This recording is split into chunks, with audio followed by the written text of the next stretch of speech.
तो कहानी की शुरुआत ही होती है एक सीधी सादी चेतावनी से। देखिए, जिस जीव का वीर शिकार कर रहा है ना, वो कोई मामूली कीड़ा नहीं है। उसका बस एक वार, सिर्फ एक वार किसी को भी हमेशा के लिए अपाहिज बना सकता है। मतलब यहां गलती की कोई गुंजाइश ही नहीं है। अब सीन ये है कि चारों तरफ घनी घास है और हर सरसराहट में मौत का पैगाम छिपा हो सकता है। वीर अपनी सांस रोके एकदम दबे पांव आगे बढ़ रहा है। उसकी नजरें टिकी हैं 1 फुट लंबे हरे शिकारी पर, जो अपने माहौल में ऐसा घुल मिल गया है कि उसे देख पाना लगभग नामुमकिन है। और ये जो जीव है ना, सच में ये विरोधाभासों से भरा हुआ है। मतलब देखने में शायद धोखा दे जाए, लेकिन इसकी सादगी के पीछे एक बहुत ही जानलेवा हकीकत छिपी है। जरा इसकी बनावट को समझिए। एक तरफ तो इसका शरीर है जो देखने में बेहद नाजुक और कमजोर लगता है, और वहीं दूसरी तरफ है इसके पैर। अरे ये तो किसी धारदार धातु की तरह पैने, चमकदार और मजबूत हैं। और यही यही इसके सबसे घातक हथियार हैं। तो वीर कोई भी जोखिम नहीं लेना चाहता। वो चुपके से 6 फीट की दूरी तक पहुंचता है और जैसे ही सही मौका मिलता है अचानक हमला कर देता है। सवाल ये है कि क्या उसका ये सोचा समझा हमला कामयाब होगा या फिर ये उसकी आखिरी गलती साबित होगी। और जवाब है नहीं, बिल्कुल नहीं। ऐसा लगता है कि वीर ने इस फुर्तीले टिड्डे की रफ्तार को कम आंका था। उसका पहला वार पूरी तरह से खाली जाता है। और बस यहीं से कहानी एक ऐसा मोड़ लेती है जिसकी किसी को उम्मीद नहीं थी।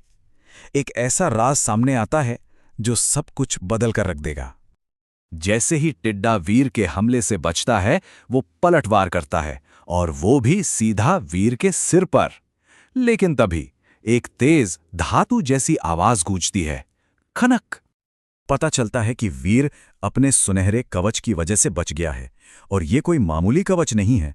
इतना घातक हमला, सोचिए, इतना घातक हमला भी इसे एक खरोच तक नहीं दे पाता, और वीर को बस हल्का सा चक्कर आता है, बस। तो अब खेल के नियम पूरी तरह से बदल चुके हैं। अपने कवच की असली ताकत को जानने के बाद वीर अब शिकारी से बच नहीं रहा है। नहीं, अब वो खुद शिकारी बन गया है। इसी नए आत्मविश्वास के साथ वीर पलटवार करता है और एक ही झटके में टिड्डे को खत्म कर देता है। और तभी उसके दिमाग में एक बड़ा ही अजीब वीडियो गेम जैसा सिस्टम मैसेज गूंजता है। इस जीत के बाद वीर को अपनी असली ताकत का एहसास होता है। अब उसे समझ आ गया है कि छिपने की कोई जरूरत नहीं। उसकी रणनीति डर से बदलकर खुलेआम लड़ाई की हो जाती है। वो अब अजेय है, उसे ऐसा महसूस हो रहा है। और इसके बाद जो होता है वो तो सचमुच हैरान करने वाला है। छिपना छोड़कर वीर जानबूझकर बाकी टिड्डों को अपनी ओर खींचता है और फिर एक के बाद एक 50 से भी ज्यादा टिड्डों का सफाया कर देता है। 50 से ज्यादा। और उसके दिमाग में वही मैसेज एक मंत्र की तरह गूंजने लगता है। हर एक जीत के साथ ये आवाज उसे और भी ताकत दे रही है।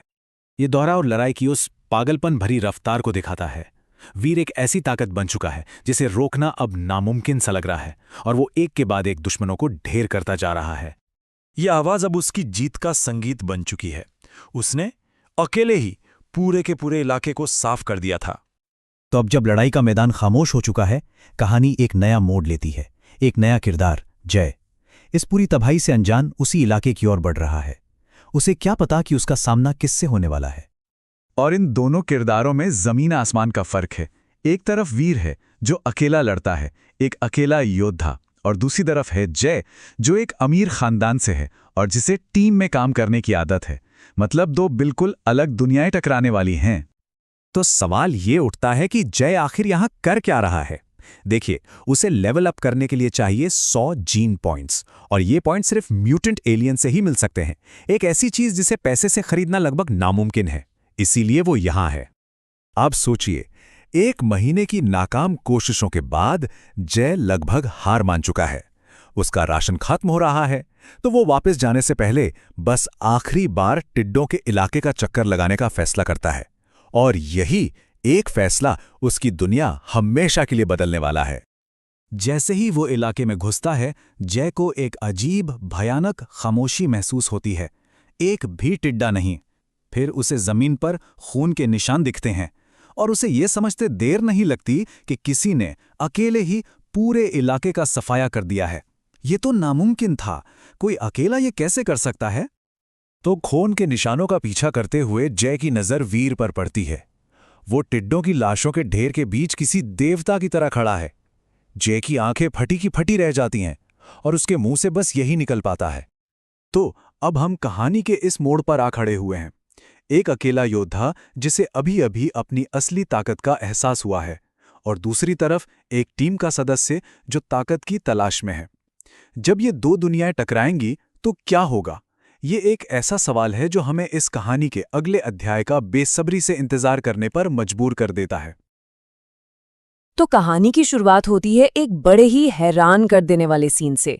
एक रहस्यमयी योद्धा है, चारों तरफ कीमती एलियन की लाशें पड़ी हैं और वो एक ऐसी डील करने जा रहा है जो किसी के भी होश उड़ा सकती है।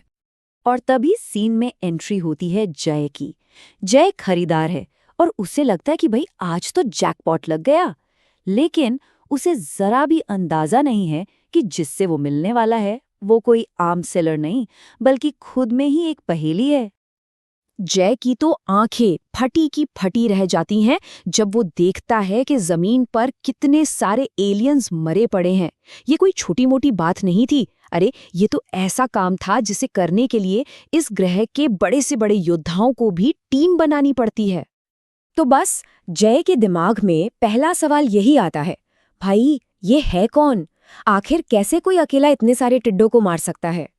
वो सामने वाले की ताकत को, उसकी हैसियत को तौलने की कोशिश कर रहा है।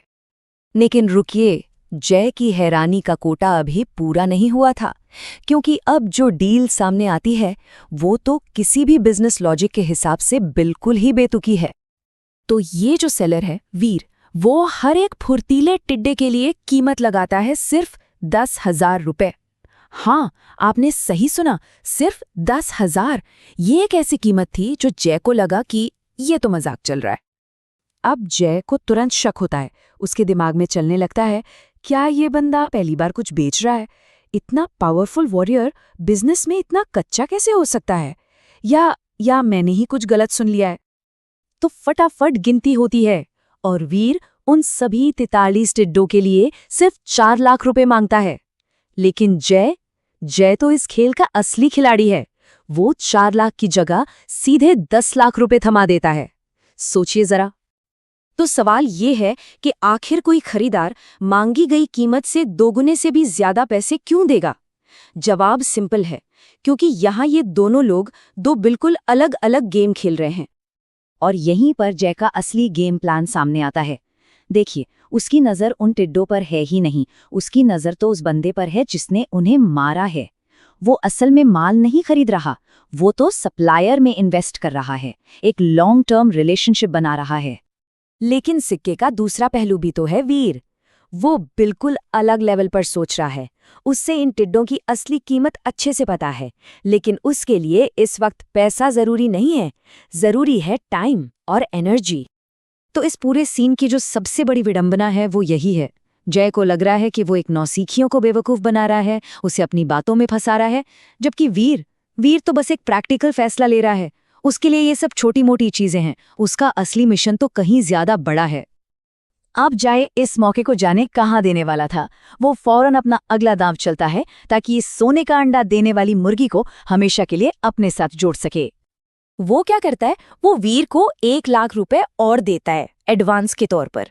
लेकिन ये सिर्फ एक डाउन पेमेंट नहीं है, ये भविष्य में होने वाले बड़े सौदों के लिए एक इन्वेस्टमेंट है। और फिर जय दांव को और भी बड़ा कर देता है। वो इतनी दौलत का वादा करता है जिसकी कोई कल्पना भी नहीं कर सकता। और तो और वीर को इम्प्रेस करने के लिए वो खुद को अपने ग्रह टाइटन का मुकेश अंबानी तक बता देता है। तो डील तो हो गई, पैसे का लेन देन हो गया, लेकिन असली कहानी तो अब शुरू होती है। पहचान की कहानी, पहचान के रहस्य की कहानी, जो एक जबरदस्त ट्विस्ट पर जाकर खत्म होगी। तो जब जय उससे उसका नाम पूछता है, वीर अपनी असली पहचान छिपा जाता है। वो नहीं चाहता कि कोई भी उसे उसके पास्ट से पहचाने, और बस उसी पल एक नया कैरेक्टर जन्म लेता है, डॉलर। और फिर बस थोड़ा फ्रेंडली होने के चक्कर में जय अनजाने में एक बहुत बड़ी गलती कर बैठता है। वो बातों बातों में अपने आश्रम के एक लड़के का जिक्र कर देता है जिसे सब मजाक में सनकी बुलाते हैं। डॉलर के जाने के बाद जय अपने आप से कहता है, डॉलर नाम भी अजीब है। खैर, कम से कम सनकी से तो बेहतर ही है। पता नहीं वो लूजर कहाँ घूम रहा होगा। सोचिए, वो उसी इंसान का मजाक उड़ा रहा है जिसके साथ उसने अभी अभी अपनी जिंदगी की सबसे बड़ी डील की है। और बस यही है इस पूरे सीन का निचोड़। गंगाधर ही शक्तिमान है। जय को इस बात का जरा भी अंदाजा नहीं है कि वो खतरनाक योद्धा डॉलर और वो मजाक का पात्र सनकी एक ही इंसान है। तो मतलब साफ है, जय के दिमाग में वीर की दो अलग अलग छवियां बन चुकी हैं। एक तरफ है डॉलर, सोने का अंडा देने वाली मुर्गी, उसका फ्यूचर बिजनेस पार्टनर, और दूसरी तरफ है सनकी, एक बेचारा लूजर। उसे ये एहसास तक नहीं है कि ये दोनों कोई और नहीं बल्कि एक ही सिक्के के दो पहलू हैं। तो अब सबसे बड़ा सवाल यही है कि क्या होगा जब जय को ये पता चलेगा कि जिस सोने की मुर्गी पर वो अपना पूरा भविष्य दांव पर लगा रहा है, वो असल में वही सनकी है जिसे वो किसी गिनती में ही नहीं रखता। ये गलतफहमी उनके इस हाई स्टेक रिश्ते को आगे चलकर कहां ले जाएगी? हमारी कहानी की शुरुआत होती है इस नंबर से 43। देखने में तो ये सिर्फ एक गिनती है, लेकिन असल में ये एक ऐसे कारनामे का सबूत है जिसे देखकर किसी के भी होश उड़ जाएं। जब जय के दोस्तों ने वो नज़ारा देखा ना, तो उनके मुंह से बस यही निकला, किसी को यकीन ही नहीं हो रहा था। ये बात दिखाती है कि वीर की ताकत लोगों की सोच से कितनी परे थी। तो हुआ ये कि जय को 43 फुर्तीले टिड्डों की लाशों का एक ढेर मिला। उसके दोस्त हैरान थे। वो कह रहे थे, अरे ये तो किसी गैंग का काम लगता है, कोई अकेला भला ऐसा कैसे कर सकता है? पर जय को पता था, उसे पूरा यकीन था कि ये कारनामा सिर्फ एक ही इंसान कर सकता है, डॉलर यानी कि वीर। पर सुनिए, वीर के लिए 43 टिड्डे मारना तो बस एक छोटी सी शुरुआत थी। वो इस जीत का जश्न मनाने के लिए रुका नहीं। उसकी नजरें एक और बड़े शिकार पर थीं, क्योंकि ताकत की भूख अभी मिटी नहीं थी। अपने नए सुनहरे कवच की ताकत से लैस होकर वीर ने अपना अगला टारगेट चुना, तांबे के दांत वाले खतरनाक गैंडे। हाँ, ये वही जानवर थे जिनके सामने वो पहले एक बार हार मान चुका था, लेकिन इस बार सब कुछ बदलने वाला था। वीर ने कोई जल्दबाजी नहीं दिखाई।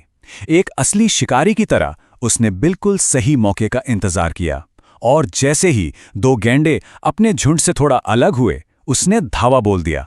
उसका सुनहरा कवच सिर्फ बचाव के लिए नहीं था, वो एक हथियार था, और उसी की मदद से उसने उन दोनों को ढेर कर दिया। और इस शिकार का इनाम, अरे ये तो उसकी उम्मीद से कहीं ज्यादा बड़ा निकला। उसे मिली एक डेविल सोल, जो कि एक बहुत ही कीमती और रेयर चीज है। समझिए, उसकी तो किस्मत ही चमक गई। तो ये डेविल सोल आखिर है क्या चीज? जरा सोचिए, जब आप किसी बहुत ताकतवर जीव को मारते हैं तो उसकी आत्मा एक हथियार बनकर आपके हाथों में आ जाए। इससे बड़ा खजाना एक वॉरियर के लिए और क्या हो सकता है ना? वीर के हाथों में वो डेविल सोल आधे चांद के आकार के एक चमकते हुए बेहद खतरनाक भाले में बदल गई। ये उसकी बढ़ती हुई ताकत का एक जीता जागता सबूत था। अब जब हाथ में ऐसा हथियार हो तो जाहिर है वीर का आत्मविश्वास 7वें आसमान पर था। वो सिर्फ ताकतवर था नहीं, वो ताकतवर महसूस कर रहा था। हाथ में भाला, बदन पर सुनहरा कवच। उस पल वीर को ऐसा लगा जैसे उसे कोई हरा ही नहीं सकता। वो खुद को किसी पुराने जमाने के महान योद्धा जैसा महसूस कर रहा था, अजेय। लेकिन देव आश्रम की दुनिया की सच्चाई कुछ और ही थी, और उस सच्चाई से उसका सामना बहुत बुरी तरह और बहुत अचानक हुआ। उसकी जीत की ये खुशी बस कुछ ही पलों की मेहमान थी। चट, हवा में कोड़े की तीखी आवाज गूंजी और जीत का सारा माहौल एक झटके में टूट गया। देवकाशी आश्रम लौटते ही वीर पर हमला हो गया था। यहां ताकत का पलड़ा पूरी तरह से एक तरफ झुका हुआ था। एक तरफ था वीर, जिसके पास नया कवच और नया भाला था, और दूसरी तरफ था ग्रैंड मास्टर का पूरा गैंग, जिनके पास एक नहीं कई डेविल सोल्स थीं, और उनका लीडर तो खुद म्यूटेंट बनने वाला था। ये बराबरी की लड़ाई थी ही नहीं। पर ग्रैंड मास्टर वीर से इतनी नफरत करता क्यों है? वजह पर्सनल है। ग्रैंड मास्टर अवनी शेरगिल को पसंद करता है, और वीर ने पहले उसी पर हमला किया था। इसी वजह से ग्रैंड मास्टर ने वीर का जीना मुश्किल कर दिया था, उसे बिल्कुल अकेला कर दिया था। ग्रैंड मास्टर का ये सवाल नहीं था, ये एक तमाचा था। वो वीर को उसकी औकात याद दिला रहा था। ये जता रहा था कि देव आश्रम में उसकी मर्जी के बिना पत्ता भी नहीं हिल सकता।